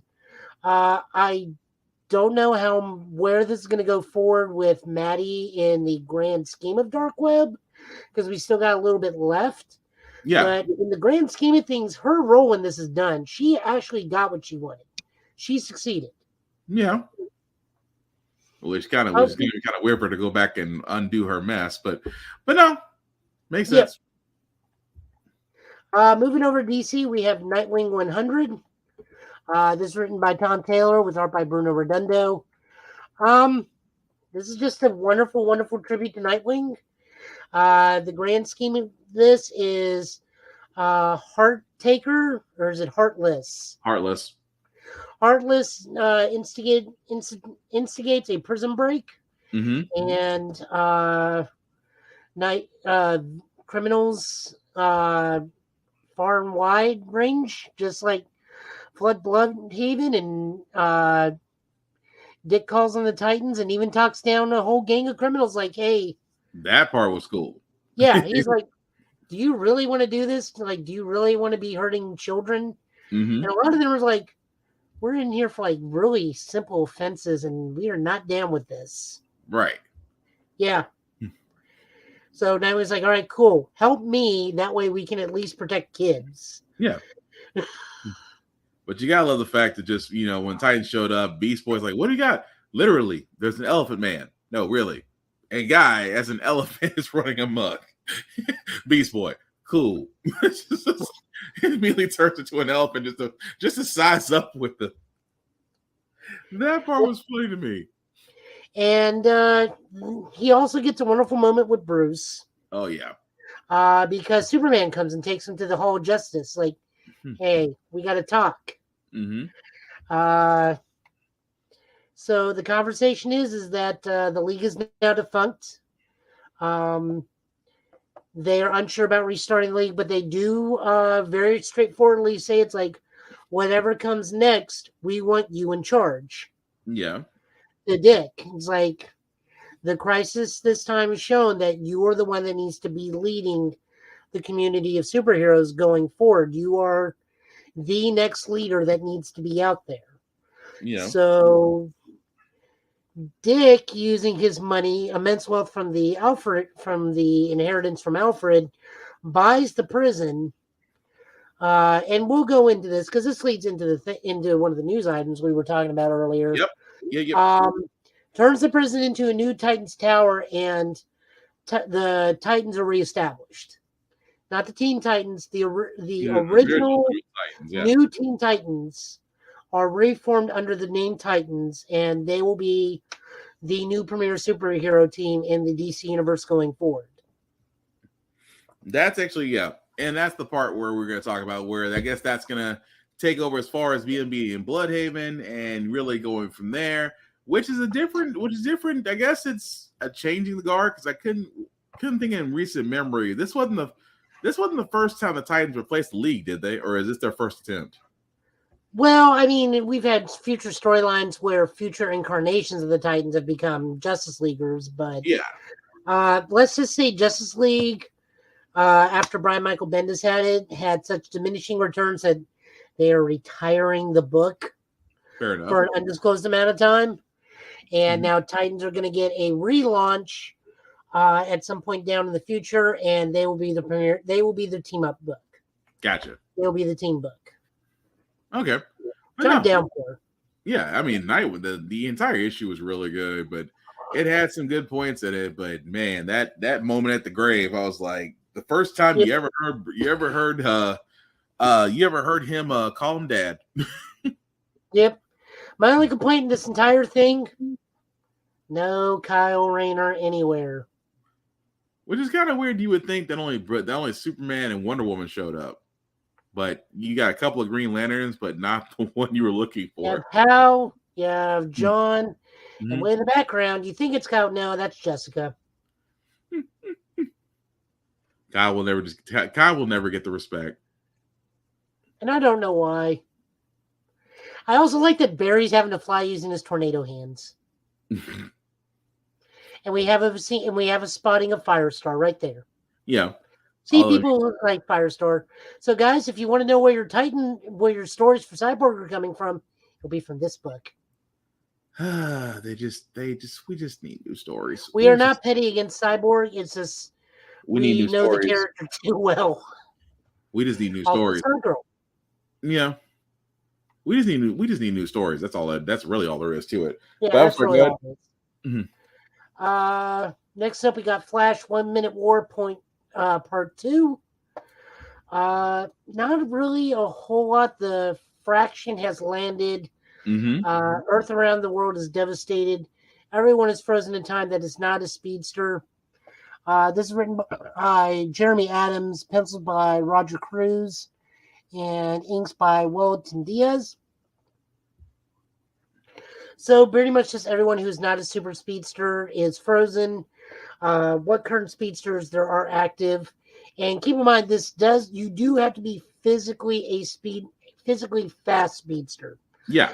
We do note that while Jai is connected to the Speed Force, his powers work in hyper intensifying his muscle structure, meaning he uses his Speed Force for strength, not actual speed. Right. So he actually is caught by this time trap. Oh, but sorry, Kyrie is not. Yeah. Because he basically caught him to the tree, which was odd. he shielded himself from the tree, but okay. Now shield everybody from the tree. The tree. Oh, that's right. Right. Shielded everybody from the tree. Sorry. The weird thing is that we were still unsure if Linda has powers or it's the baby, because Linda's still out and about. Man, baby connected to the mother. Yep. Everybody else is just kind of trying to figure out what's going on. We have a reunion between Bart and Max, which I liked a whole lot. Wally finds Barry. Barry still believes Iris is dead. Yeah.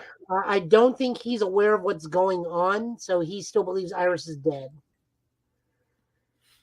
And he is messed up. Oh, he is messed up beyond all reason. And then the Fraction unleashes their new supervillain, Miss Murder, like at the very end of the book. Yeah. I don't even know why this was like the cover art, because this made it seem like she was going to be the majority threat the whole issue, but she literally comes in the last page. She showed like an anime villain at the end. Yeah. This is just the fallout of the impact of the Fraction coming. Next time we're going to be dealing with the real thing. Solid issue. Again, good setup. I think this is only lasting 2 more issues. Yeah, I think it was what, 5-part series? I think so. Okay. 4 or 5 parts. I mean, it's a 1 minute war, so it's a 1 minute war. We can't last too long. Rounding it out, Stargirl and the Lost Children, 3 of 6. This is written by Jeff Johns with art by Todd Newek and colors by Matt Herms.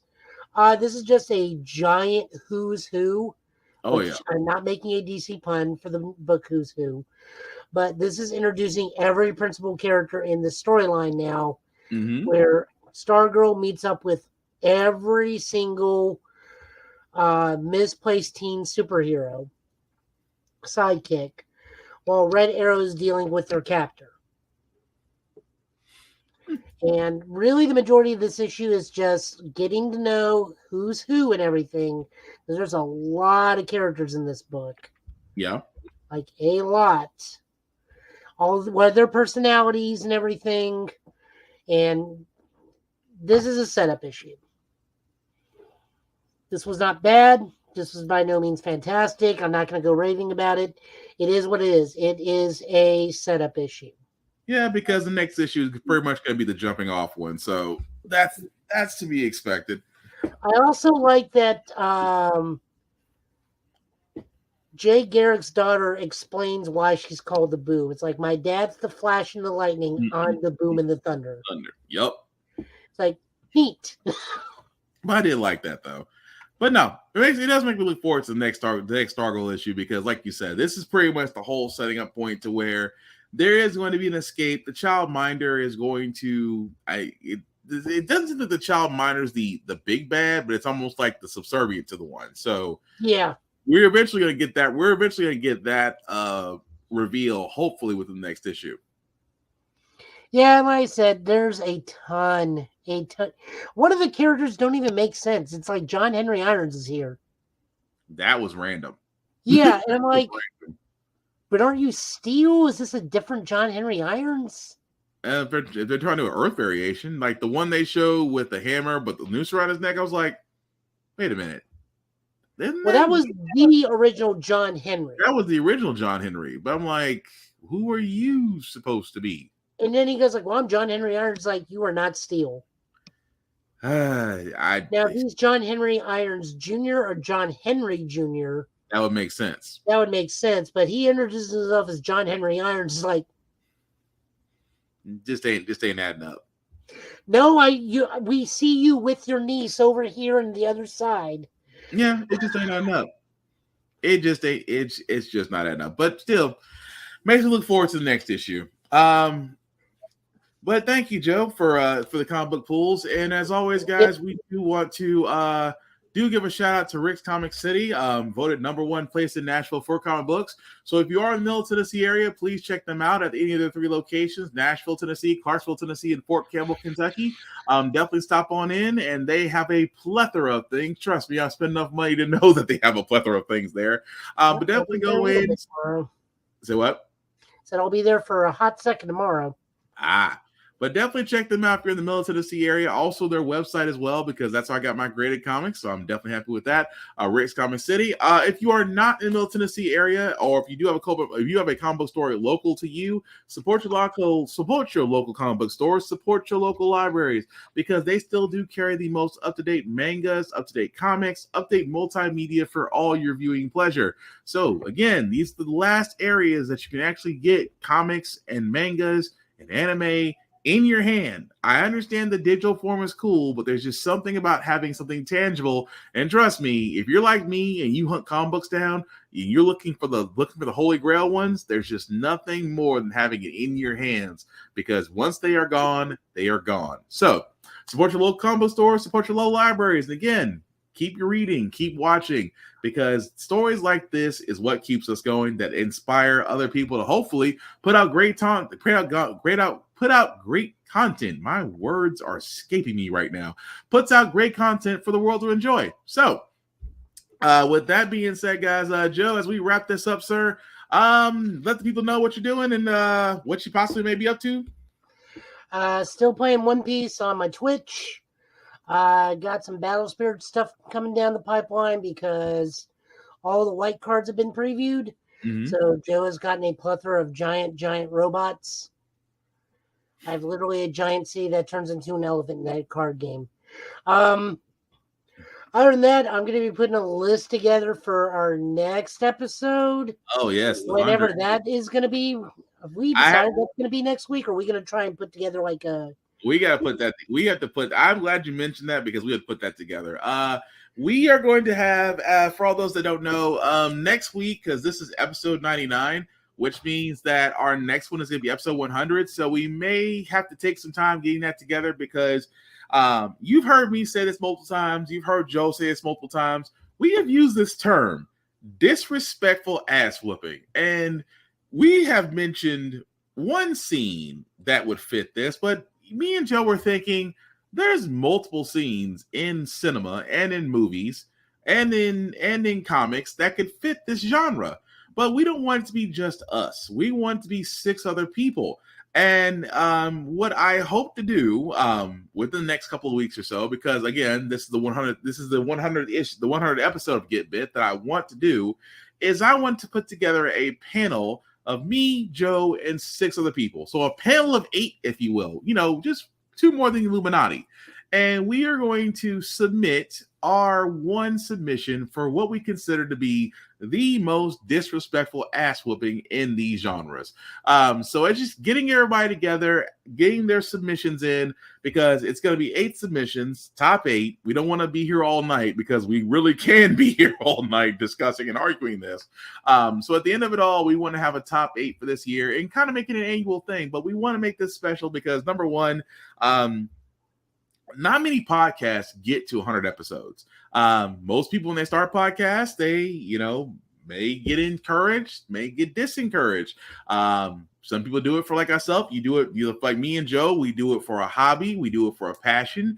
We do it because we, love to talk to you, the people, and, really want to, talk and socialize with others. So we have fun with this, especially the fact that I'm finding more things about foreign things that Joe's into. Joe's finding out more things about what I'm into, and that's cool along with other people. So that's the reason why I love doing this. I know Joe loves doing this because that man, he deals with people more than me on a daily basis, and then he comes in here and then he goes through comics. If you don't know, Joe's a healthcare professional, so he has to deal with people. Whew, he's a saint as far as yesterday I learned everybody's profession I ever took. So many people are bartenders. See, the man could go on for stories, but no, we do want to get this together. Just bear with us if we don't have an episode next week. Just because the 100th, we want to make it special. We want to try to get everybody on board. It's just a whole lot of planning, logistics, and hopefully getting everybody on the same day. So again, bear with us. It may take a while, hopefully not too long of a while, because like I said, my plan, my life is going to be changing in the next couple of months. So I would like to get this done before that happens. But again, bear with us. That's all I'm saying. What we're really just saying is we're going to keep putting episodes out, but it'll be 99.1, 99.2. You know what? We might go with that. 99.2. You know what? Let's go with that. Let's go with that until we can get our 100. It's going to be a slow installation to 100%. It's Windows 3.5. There we go. Oh, no. I was going to say it's LimeWire, where it's like infinity days until your download is complete. By the way, you have 5 viruses. Oh, yeah, we can go with that. But what else you got going on, Joe? I'm going to be out and about all day tomorrow. Tomorrow is the prelude to Chinese New Year. Mm-hmm. You can find me over at Kirkland Park. I'm going to be helping out with Middle Tennessee API. We'll be doing, well, some of us, I won't say all of us, some of us will be there for a farmer's market that's going to be Oriental related because of the day. Yeah. Centennial Park is also going to be having Chinese New Year Festival midday. Illumination over at the Grassmere Zoo. Mm-hmm. That is actually going to be a big Chinese New Year's festival over there, as well as an illumination. Okay. Face painting, Tai Chi classes, whole shebang. Hope to God the weather holds. I know we're supposed to get rain at some point. I just hope it's after I'm there and after I've left. I'm surprised we actually have rain today, honestly. Okay. Other than that, putting together this list. I got to figure out if I want during Planet Hulk the boxing match between Hulk and Wolverine, or if I just want that one time hard, Hulk isn't it? punted Monet over into Jersey. It's hard. It's hard to narrow it down to just one, isn't it? Oh no, my first one is very simple. It's when all the vendors try to take on Zemo and he boots them all over into Jersey. And goes like, "No, Captain America, I've given a fate worse than death. They're over in Hoboken." Damn. Okay, I'm gonna have to come up. I have to get that out there tonight to see if I can get everybody on the same page for that. But I'm sorry, Joe. I found a new cosplay for Night Mage. I wonder if he's aware of it. Say what? So I found a new cosplay for Night Mage. I wonder if he's aware of that character. Be cool if you can get him. I mean, you can get him. You know Demetrius well enough.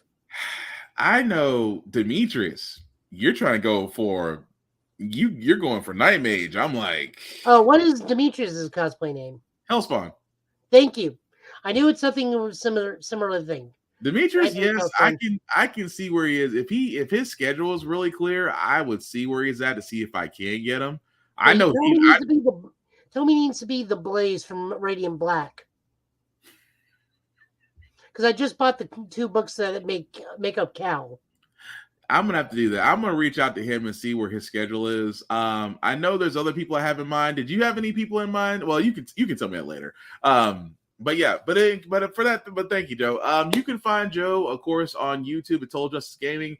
You can also find Joe on his Twitter at Twitch at Joe Italian last name. I am losing it. But definitely like and follow him as he does videos, especially of his decks and things of that nature. And his cosplay, definitely follow that because I can tell you off the bat, his Moon Knight, Mr. Knight is impressive and intimidating. And I have video. Just ask. Aside from that, guys, you can find me BlackBox447 on all socials. I usually do reviews of everything that I watch, that I play, that I read, and even gym stuff. Sometimes I do a couple push-ups. Also, let me shout out to my boy Vaughn at Big BZA Dot. You can find him on all socials at Big BZA Dot for beats or for TikToks or just for random questions. You usually do. Definitely check him out there. Of course, the link at the bottom and make that just a wee bit bigger for you guys to see. If you copy and paste this link into your browser, it'll take you to our link tree that has the YouTube and Facebook groups for all of our podcasts. How the Frack Got Here, Get Bitten, of course, the Ultimates podcast. Like, share, and subscribe, and let us know what you think of everything that we covered so far. Not just tonight, but on previous episodes. We still want to know as we're trying to put together our 100. In the meantime, we may have, as Joe said, we might be going to Windows 3.5 installation, so we might have 99.1, 99.2, and things of that nature until we get to our 100. But just work with us. That's all I'm asking. Before I wrap this up, guys, again, I know me and Joe have talked a lot about fandoms. We are not knocking anything we don't like. We're just simply giving our opinions on them. It doesn't mean that we shouldn't discourage you guys from actually going out there and finding what you like. You like what you like, share it. Because again, me and Joe are not experts on everything. We try not to be. If anything that you see out there that you think we should know about or think that it would be cool, let us know. We want to share our fandoms as well as you guys. This is basically a safe space for all. And also, as Joe has pointed out, with everything that's going on tomorrow, it is, if you're going to be in high traffic areas, please take care of yourselves. We're still in a pandemic situation where RSV, Corona, and variants are still out there. People can still get sick, especially if you're traveling. If it says wear a mask, just wear a mask. And if you feel sick, please stay home. The only way we can actually get past this pandemic is that we have to start watching out for ourselves. When we protect ourselves, we protect each other. And honestly, that's how we get through this. So, with that being said, we will see you guys next Friday, same Get Bit time, same Get Bit channel, with news of the week and going from there with video games news as well. Joey, last words we call tonight, sir? Yes, Melee players, you need to move on with your lives. It's time to change. If Nintendo ever hears this episode never ceases to exist. Look, He's been Joe. We need to move on from Diddy Kong Coconut Gun. He's been Joe. I've been Will. This has been the Get Bit podcast that may or may not be around if Nintendo supports us. Take care of yourselves and each other. We'll get through this, guys. Have a good night. We'll talk to you later. You can play Terry Bogard. Peace.